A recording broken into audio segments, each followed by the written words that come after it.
कांच के टुकड़े, लेखिका प्रीति विवेक। वृंदा ने एक बार फिर गौर से तस्वीर को देखा। जिस मजबूत किले में वह अपने आप को सुरक्षित महसूस कर रही थी, उसी किले की दीवारें एक एक करके गिरती जा रही थी। यह उसके पति मनोज की तस्वीर थी। वृंदा को लगा जैसे जमीन पर पड़ा सारा का सारा कांच उसके सीने में धंस गया है।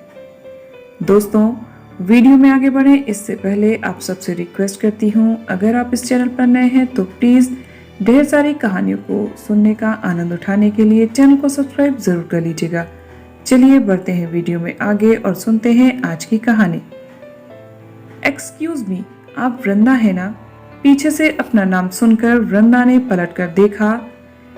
एक पल पहचानने की कोशिश के बाद अनायास ही वृंदा के मुंह से निकल पड़ा, अरे शैली, तुम कैसी हो? थैंक गॉड मैंने सही पहचाना। पहले तो मैं डर ही रही थी कि कहीं कोई और ना हो, लेकिन तुम्हें इतने दिनों बाद देखा तो मैं खुद को रोक नहीं पाई। कितने अरसे के बाद मिले हैं ना हम तुम। यहाँ कब आई तुम? कुछ ही दिन हुए हैं यहाँ आए। आजकल बच्चों के स्कूल की छुट्टियां चल रही हैं ना, इसलिए सोचा कि कुछ दिन माँ बाबूजी के साथ बिता लूं।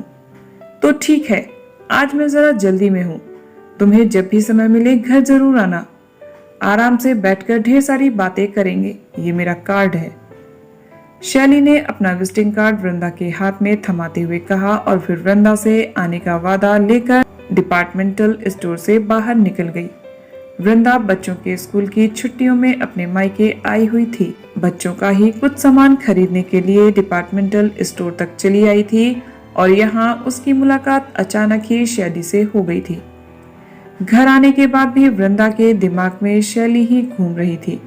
वृंदा और शैली एक ही मोहल्ले में रहती थी। शैली के पिता आर्मी में थे, उन्हें दूर दराज के इलाकों में रहना पड़ता था, इसलिए शैली को उसकी बुआ के पास पढ़ने के लिए भेज दिया गया था। गोरी चिट्टी खूबसूरत शैली शौक मिजाज की स्वच्छंद विचारों वाली लड़की थी। उसका गठीला बदन, बड़ी बड़ी आंखें आसानी से किसी को भी आकर्षित कर सकती थी। बात बात पर ठहाका लगाकर हंस पड़ती। हंसते हुए गालों में गड्ढे पड़ते तो उसकी सुंदरता और बढ़ जाती। अपनी सुंदरता और आधुनिक पहनावे के कारण शैली मोहल्ले की दूसरी लड़कियों से अलग ही दिखती थी। शैली कभी सलवार कमीज पहनती तो दुपट्टा गले में झूलता हुआ मानो रस्म ही पूरी करता। छोटी मिडी और ऊंचे सैंडल पहनकर इतनी अदा से चलती कि देखने वालों के दिल हलक में आ जाते। कॉलेज जाना हो या कहीं और, इतना सज धज कर निकलती जैसे किसी सौंदर्य प्रतियोगिता में हिस्सा लेने जा रही हो। कॉलेज जाते समय नुक्कड़ पर मनचलों का जमावड़ा ही लग जाता। अपने ऊपर कसने वाले फिक्रों से परेशान होने की जगह शैली इस तरह मुस्कुराते हुए आगे बढ़ जाती जैसे उसे किसी बड़ी उपाधि से नवाजा गया हो। मोहल्ले में वह चालू लड़की के रूप में पहचानी जाने लगी थी।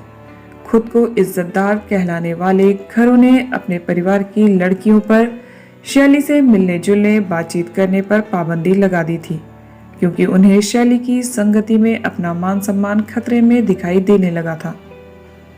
वृंदा को भी शैली से मिलने जुलने की मनाही थी, लेकिन दोनों के कॉलेज के रास्ते एक होने की वजह से अक्सर दोनों की बातें हो जाती थी। एक दिन शैली का अच्छा मूड देखकर वृंदा पूछी बैठी, तुम जानती हो शैली, तुम्हें लेकर लोग किस तरह की बातें करते हैं? जानती हूँ यार, मुझे सब मालूम है। मोहल्ले वाले जलते हैं मुझसे, इसलिए अनाप शनाप बोलते रहते हैं, बट आई डोंट केयर।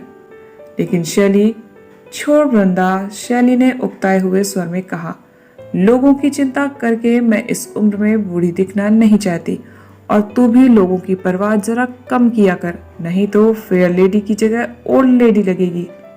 फिर ठहाका लगाकर हंस पड़ी। मोहल्ले की लड़कियों के लिए अछूत बन चुकी शैली उन तमाम लड़कों के आकर्षण का केंद्र थी जिन्हें दिन भर मटरगश्ती करने के अलावा कुछ काम ना था। शैली के नए नए प्रेम के किस्से मोहल्ले की हवाओं में गूंजते रहते, जिनमें अधिकतर सच्चे कम ही होते और मनगढ़ंत किस्से ज्यादा। उन्हें फैलाने वाले लोग भी वही होते जिन्हें वह नजर उठाकर देखती भी ना थी। बीए करने के बाद कॉलेज बंद होने से वृंदा का शैली से मिलना जुलना बंद ही हो गया था। फिर एक दिन सुनने में आया कि शैली किसी के साथ भाग गई। उसके बाद फिर कभी उसकी खबर नहीं मिली। इधर वृंदा के पिताजी वृंदा के विवाह के लिए भागदौड़ कर रहे थे। काफी दौड़ धूप के बाद वृंदा का विवाह मनोज से हो गया। मनोज की एक मल्टीनेशनल कंपनी में नई नई नियुक्ति हुई थी और दूसरे शहर में कार्यरत थे। शादी के कुछ समय बाद वृंदा भी मनोज के पास चली गई थी। अब तक वृंदा 2 प्यारे प्यारे बच्चों की मां बन चुकी थी। इतने वर्षों के बाद अचानक शैली को देखकर वृंदा के मन में उसके बारे में जानने की चाह जाग उठी थी। इतना वक्त बीतने पर भी शैली में लेश मात्र परिवर्तन नहीं आया था। वही बोलती सी आंखें, वही मादक मुस्कान, वही छरहरी काया। शैली की सुनी मांग देखकर इतना तो वह समझ गई थी कि शैली ने शादी नहीं की। अचानक ही वह अपनी तुलना शैली से करने लगी। साधारण रूप रंग होने के बावजूद आज वह खुद को शैली से ज्यादा श्रेष्ठ समझ रही थी। वह सुखी वैवाहिक जीवन व्यतीत कर रही थी। उसके पति मनोज उसे बहुत प्यार करते थे। उनका प्यार उसे एक मजबूत किले के समान लगता था, जिसके साए में वह अपने बच्चों के साथ सुरक्षित महसूस करती थी। जहां एक ओर उसके पास मनोज जैसे प्यार करने वाले पति थे, 2 फूल से बच्चे उसके जीवन की बगिया को महका रहे थे, वहीं दूसरी ओर शैली के जीवन की रिक्तता उसे साफ नजर आ रही थी। उसे शैली के साथ हमदर्दी होने लगी थी।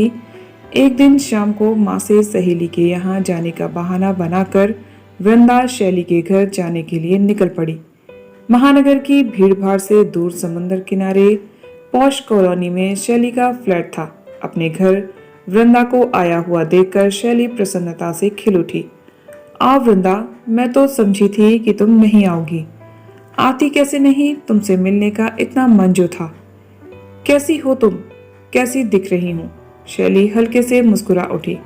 एक लंबे अरसे के बाद दोनों को आराम से बैठकर बातें करने का मौका मिला था। काफी देर तक इधर उधर की बातें होती रही। शैली को मूड में देखकर वृंदा पूछी बैठी, एक बात पूछे शैली, बुरा तो नहीं मानोगी? हाँ हाँ बोलो। तुमने तो अपने दोस्त के लिए घर छोड़ दिया था ना, क्या वो बेवफा निकला? शादी नहीं की उसने? वृंदा ने जैसे शैली की दुखती रग को छेड़ दिया था। एक फीकी सी मुस्कान शैली के होठों पर तैर गई। नहीं यार, वो तो बेवफा नहीं है। वह तो चाहता था शादी करना, लेकिन उसके माँ बाप ने पैसों के चक्कर में कोई और लड़की उसके गले बांध दी। लेकिन तुम्हें क्या मिला? सिर्फ बदनामी। वह तो अपनी पत्नी के साथ मजे में रह रहा होगा और यहाँ तुम अकेली जिंदगी जीने के लिए मजबूर हो। सबकी किस्मत में सब कुछ नहीं होता वृंदा, शैली ने मायूसी से कहा। मनु ने शादी जरूर कर ली है, लेकिन उसका प्यार आज भी मेरा है। वह अपनी बीवी के पास होकर भी उसके पास नहीं है। तुम अब भी उसके प्यार का दम भरती हो शैली? वृंदा ने थोड़े आश्चर्य से कहा। अगर वह तुमसे सच में ही प्यार करता तो सारे जमाने को ठुकरा कर तुम्हें अपना बना लेता। वह उसकी मजबूरी थी वृंदा, शैली ने मनु का पक्ष लेते हुए कहा। मनु अपने माँ बाप का इकलौता बेटा है। मुझसे इतनी दूर रहकर भी मेरी जरूरतों का ध्यान रखता है। यह फ्लैट भी उसी ने दिया है। महीने में एक बार मेरे पास जरूर आता है। बाकी दिन मैं उसके फिर से आने के इंतजार में काट देती हूँ। शैली की आवाज में दीवानगी सी झलकने लगी। तुम कुछ भी कहो शैली, क्या तुम्हें नहीं लगता कि अगर तुम इश्क के चक्कर में नहीं पड़ती तो आज बेहतर जिंदगी बसर कर रही होती? अब जाने भी दो वृंदा, शैली ने थकी सी आवाज में कहा। फिर शायराना अंदाज में किसी अनाम शायर का शेर कह उठी। कांटे ही किया करते हैं फूलों की हिफाजत, सब नेक बनेंगे तो खता कौन करेगा? फिर कुछ सोचकर बोली, वृंदा तुम देखना चाहोगी उसे? फिर वृंदा के जवाब का इंतजार किए बिना ही तेजी से दूसरे कमरे में जाते हुए बोली, तुम बैठो वृंदा, मैं अभी आती हूँ। कुछ पलों के बाद अचानक छन से किसी चीज के टूटने की आवाज आई। वृंदा लगभग दौड़ते हुए दूसरे कमरे में गई। पास ही में एक स्टूल उल्टा हुआ पड़ा था, साथ ही कांच के टुकड़े और एक फोटो। शायद उसने स्टूल पर चढ़कर फोटो उतारने की कोशिश की थी, जिसकी वजह से वह फोटो समेत नीचे आ गिरी थी। शैली ठीक तो हो ना? हाँ मैं तो ठीक हूँ, लेकिन सारा शीशा टूट गया। देख जरा, फोटो तो ठीक है ना? वृंदा ने आगे बढ़कर धीरे से फोटो को उठाया। फोटो पर नजर पड़ने के बाद तो जैसे वह पलक झपकाना ही भूल गई। उसे लगा जैसे उसके कानों के पास बम फूट रहे हों। शैली कुछ कह रही थी, पर वह क्या कह रही थी उसे कुछ सुनाई नहीं पड़ रहा था। ये वृंदा के मुंह से बस इतना ही निकल पाया, हाँ यही है मेरी जिंदगी, मेरा प्यार, मेरा मनु। वृंदा ने एक बार फिर गौर से तस्वीर को देखा। जिस मजबूत किले में वह अपने आप को सुरक्षित महसूस कर रही थी, उसी किले की दीवारें एक एक करके गिरती जा रही थी। यह उसके पति मनोज की तस्वीर थी। वृंदा को लगा जैसे जमीन पर पड़ा सारा का सारा कांच उसके सीने में धंस गया है।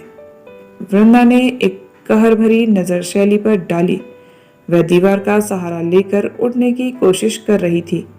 बाहर सूरज समंदर में उतरने को तैयार था। उसकी लाल रोशनी सारे समुद्र को भी लाल किए हुए थी। वृंदा को लगा शायद कुछ कांच के टुकड़े समंदर के सीने के भी पार हो गए हैं। तो दोस्तों, आपको ये कहानी कैसी लगी कमेंट करके जरूर बताइएगा।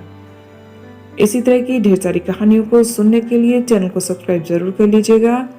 मिलते हैं नेक्स्ट वीडियो में एक और नई कहानी के साथ। तब तक आप सब हंसते रहिए, मुस्कुराते रहिए, खुश रहिए। और आप किस तरह की कहानियां सुनना चाहते हैं ये कमेंट में जरूर बताइएगा।